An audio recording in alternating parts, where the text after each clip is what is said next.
From its title onward, the Asphyx is not exactly a run-of-the-mill low-budget horror film. It is not exactly anything in the sense of fitting neatly in a generic cubbyhole. The results are posh and mildly interesting, but as the film tries to provide a somewhat highbrow and probably expensive take on a genre associated more with vivid visuals than refined entertainment, they are also rather confused. Just explaining the title demonstrates the difficulties.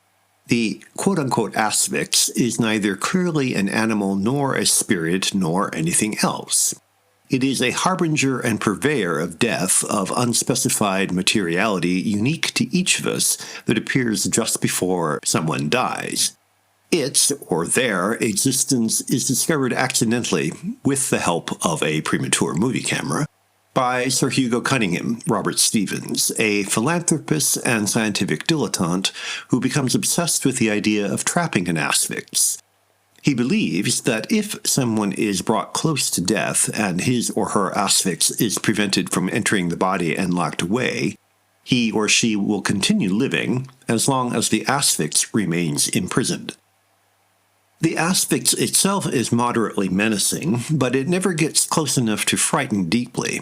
For that matter, its threat is mooted by the pages of exposition needed to explain it. Who could doubt the seriousness of a film that takes the time to educate us that the word Asphyx derives from ancient Greek? Such misguided genuflection before culture betrays the attitude that costume horror has to be made respectable. The director, Peter Newbrook, and his cinematographer, Academy Award-winning Freddie Young, plunk down one handsome image after another, as if the self-consciously worthy execution will make ordinary horror more significant. Even the costumes are too well upholstered and tailored to be seen as anything less than perfect, never dirty or mussed. The results may be impressive, they are certainly stiff. They are not very frightening, and a horror film that fails to chill has lost the plot.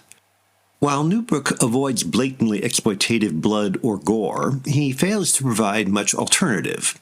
When, for example, Cunningham's daughter Christina, Jane Laportaire, for reasons too complicated to get into, is waiting for the blade of a guillotine to fall toward her, we do not so much experience her fear as quote-unquote appreciate the actress's squirming efforts to make us believe she is frightened. With the exception of Robert Powell as Giles Cunningham, Sir Hugo's adopted son, who underplays a little, the cast acts and acts and acts, all too ably declaiming in the venerable British theatrical tradition. No matter how wrong-headed these efforts to elevate the horror film may be, the Asphyx is inoffensive, and at least there is a lot to look at.